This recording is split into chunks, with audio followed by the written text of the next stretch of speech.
Bonjour et bienvenue dans la chaîne Mathématiques Sciences. Aujourd'hui, je vais présenter et expliquer une nouvelle vidéo qui est une vidéo un peu spéciale, en fait une vidéo un peu de questionnement parce que justement, je voudrais répondre à une question qu'on se pose beaucoup. Alors beaucoup. Je pense que tout le monde se pose pratiquement cette question, sauf bien évidemment ceux qui ne veulent pas progresser et ceux qui ne sont pas curieux. Mais la plupart, on va dire 75% des personnes se posent la même question. C'est quoi la cinquième, c'est quoi la quatrième, c'est quoi la sixième, c'est quoi c'est quoi la troisième, etc. Et après, une fois qu'on s'est posé ces questions-là, on se demande, mais quel sera mon emploi du temps? C'est la deuxième question justement qu'on se pose souvent, même voire tout le temps en fait. Ok, même ceux qui sont soi-disant pas intéressés, ils se posent quand même la question au moins de l'emploi du temps. Ok, bien sûr ceux qui sont intéressés, eux se posent la question, ça sera quoi mon niveau supérieur? Ok, qu'est-ce qu'il y aura? Bon alors là, cette vidéo en fait va faire suite à plusieurs vidéos que je mettrai au fur et à mesure en ligne, ok. Et donc du coup ça ira dans une playlist. C'est quoi la cinquième, ok.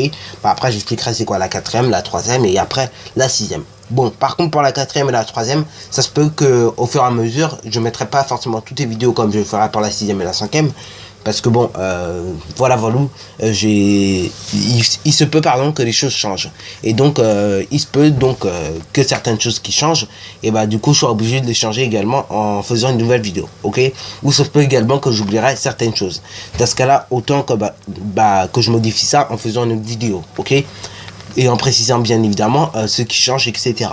Donc c'est pour ça, pour la quatrième et les troisième, éventuellement, il risque d'avoir des petits changements au niveau de certains trucs. Par exemple, pour la troisième, notamment, je pense au brevet, ok.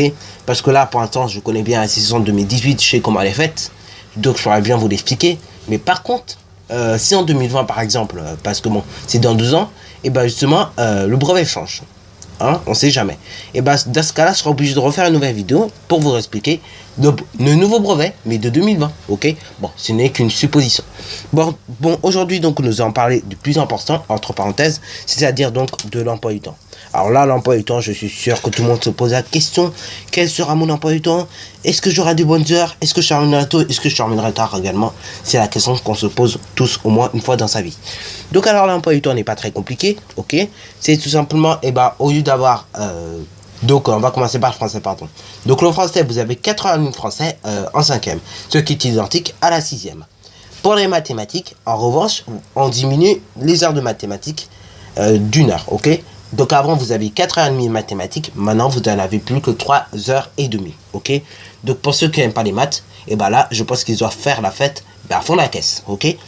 Après pour l'histoire, géographie, enseignement moral et civique, ok, ça reste toujours identique à la sixième, donc c'est-à-dire 3 heures de cours, ok.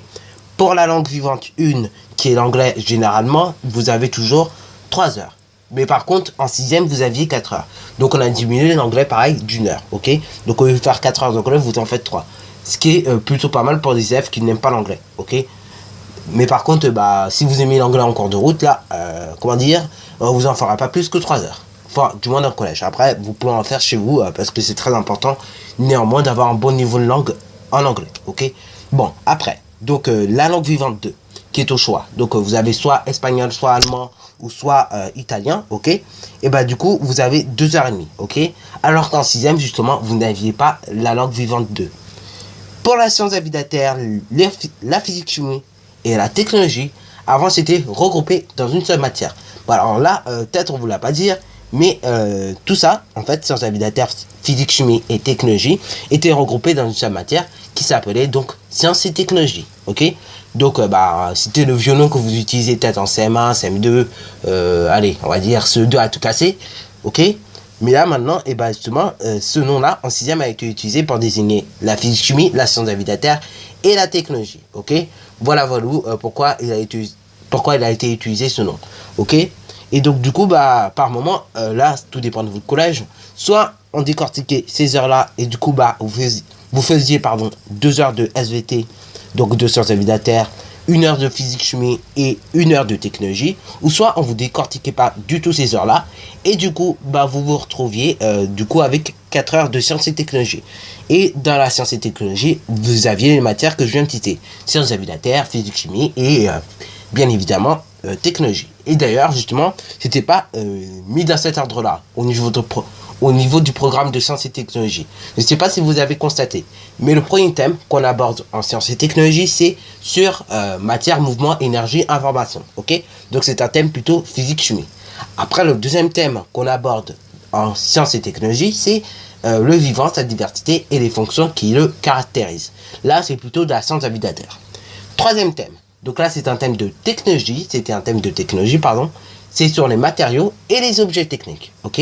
Donc là, thème de technologie. Et quatrième thème, qui regroupe un peu, en fait, toutes les sciences, c'était la planète Terre, les êtres vivants dans leur environnement. Donc là, c'était un thème à la fois qui pouvait servir pour la technologie, parce que bon, on pouvait quand même se poser la question de quels objets on pouvait envoyer dans l'espace, et à quels besoins devait-il répondre. Mais en même temps, ça pouvait être un thème de physique-chimie. Parce que les planètes du système solaire et l'univers, on en parle également en cinquième, en quatrième et en troisième. Ok. Et bien évidemment, on parle de l'univers, etc.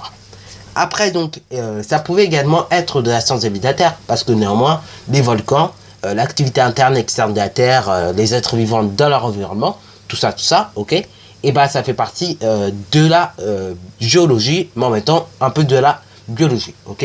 Donc, du coup, ça revient à dire science de la vie de la Terre, si vous raccourcissez un peu tout ça. Voilà. Et donc là, et ben du coup, donc là, je vous ai un peu tout dit sur ces matières-là. Et donc du coup, bah, au lieu de passer à 2 heures de SVT, vous passez à 1h30. Ok, ce qui est plutôt bien pour les gens qui n'aimaient pas la SVT, encore une fois. Après, donc, pour la physique-chimie, pour ceux qui aiment ça, ok, ou pour les amateurs, maintenant, on est passé de 1 heure en 6e à 1h30 en 5e de physique-chimie. Et la technologie pour les amateurs d'ordinateur ou de jeux vidéo ou de je ne sais quoi encore, on passe d'une heure de technologie à 1h30, ok, ce qui est plutôt pas mal pour ceux qui aiment la technologie. Bon, maintenant, pour l'éducation physique et sportive, ok, autrement dit EPS, ou sport, et ben justement, c'était 4 heures d'EPS, ou 4 heures de sport, ou 4 heures d'éducation physique et sportive, ok. Et ben maintenant, on va faire 4 heures d'éducation physique et sportive, on en fait plus que 3, ok. Bon, alors là, pour ceux qui aiment le sport, ils sont dégoûtés. Ça, j'en suis sûr et certain.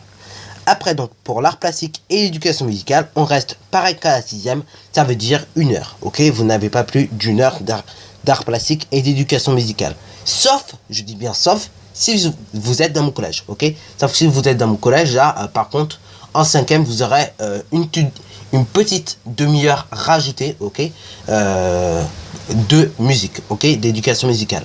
Ce qui veut dire donc, quand je dis une demi-heure, c'est que je divise par 2 en gros l'heure. Parce que c'est une semaine sur 2 qu'on la rajoute. Ce qui veut dire donc, là, l'heure que vous avez, qu'on aura en plus, en 5e, en gros, et bah, ça sera par exemple de 5 à 17 heures, ok, admettons. Et donc, ça sera une semaine sur 2. Et donc, moi, j'ai divisé 7 heures en 2, et du coup, bah, j'ai obtenu 30 minutes. Bon, oui, ça fait pas 1 heure exactement, c'est-à-dire 5 à 17 heures, ça fait plutôt 55 minutes, et du coup, j'aurais plutôt obtenu 27 minutes 30. Mais bon, j'ai tout arrondi, comme ça, au moins, on se simplifie un peu la vie. Bon, alors donc, bien sûr, vous avez un emploi du temps bien chargé comme ça, mais néanmoins, n'oubliez pas que vous avez 1h30 de pause déjeuner, au minimum, parce qu'il y en a, ils arrivent à faire 2h30 pour déjeuner, ce qui est magnifique. Ça, j'avoue, j'ai un peu expérimenté ceci, ok, donc d'avoir 2h30 pour déjeuner. Mais néanmoins, voilà, c'est super cool, mais quand même. Après, donc, pour les 6e, vous avez 6 heures maximum de cours, ok. Et bien sûr, vous avez au total par semaine 26 heures obligatoires d'enseignement, ok. Que ça soit pour les 6e et que ça soit pour les 5e, 4e et 3e, ok. Et bien sûr, dans ces 26 heures d'enseignement obligatoires, vous avez de l'accompagnement personnalisé et des enseignements communs, ok. Voilà. Donc là, avant que la vidéo se termine, je voudrais quand même vous montrer les différents styles d'emploi du temps qu'on peut avoir. Alors, vous avez 2 options sur les emplois du temps. Soit vous avez l'emploi du temps bien organisé, bien rempli, et vous terminez peut-être 2 jours à 17 h, ou peut-être le mercredi à midi et demi, en plus de terminer 2 jours à 17 h. Mais après, eh ben, vous avez 2 jours assez libres, puisque vous terminez à 14h50 et vous terminez le vendredi à 12h30, ok. Voilà, c'est un emploi du temps que j'ai fait à main levée, ok. Mais bien sûr, j'ai repris, comme d'habitude, les heures qui sont données par le rectorat de l'éducation nationale, ok. Donc, il n'y a pas de triche sur l'emploi du temps, ok. Bon, par contre, oui, s'il manque des choses, vous pouvez toujours me le dire. Et comme ça, au moins, et bah, la prochaine fois, enfin, du moins, quand je devrais présenter un emploi du temps, je ne vous présenterai pas aussi mal. Enfin, entre parenthèses, s'il y a des trucs qui sont mal faits, bien évidemment, ok. Voilà, voilà. Donc en gros, vous avez un emploi du temps bien rempli et puis c'est super. Ou soit vous avez deuxième option, un emploi du temps pas mal fait, mais je dirais un emploi du temps bondé en termes d'apparence, mais au final pas si bondé que ça. Parce que si vous comptez bien, il y a 3 heures de perm. Tous les endroits où j'ai rayé, et ben ça fait 3 heures ça fait de la permanence. Donc là, lundi, on commençait toujours à 9h25 pour terminer soit à 16h05, soit à 17h. Après le mardi, 8h, 17h, youpi. Mercredi, 8h, 12h30 avec de la permanence. Jeudi, 8h, 16h ou 17h. Et vendredi, 8h, 17h. Ok, avec de la permanence, bien évidemment, le jeudi et le vendredi également. Ok, donc on avait de la permanence pratiquement tous les jours, sauf le lundi où on était bien heureux parce que bon, on n'en avait pas quoi. Bon, voilà. Donc, avant que la vidéo se termine, je voudrais également vous parler des petits repères qu'on se fait assez rapidement lorsqu'on lit un emploi du temps. Donc, déjà le repère qu'on se fait, c'est déjà, on regarde la première fois, ben justement, c'est 4 semaines, ok? Si vous voyez A, c'est semaine A. Si vous voyez B, ça veut dire que c'est semaine B. Ça ne veut pas dire autre chose. Déjà, c'est le premier repère qu'on cherche à trouver. Deuxième repère que vous pouvez vous faire, et qui est généralement le même dans chaque collège, dans tous les collèges plutôt. À gauche, c'est la semaine A, à droite, c'est la semaine B, ok? Bon, bien sûr, c'est un repère qu'on peut se faire, ok?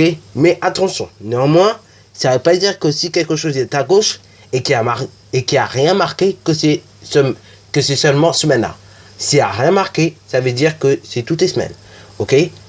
Là, il y aurait eu marqué toutes les semaines, il n'y aurait rien marqué, ok? Et ben du coup, on aurait compris, c'est toutes les semaines. Là, c'est pareil, rien marqué toutes les semaines. Mais par contre, il y a semaine A, semaine B. Donc du coup, et ben, on sait très bien qu'en semaine A, j'ai français, en semaine B, j'ai art plastique, ok? Donc voilà.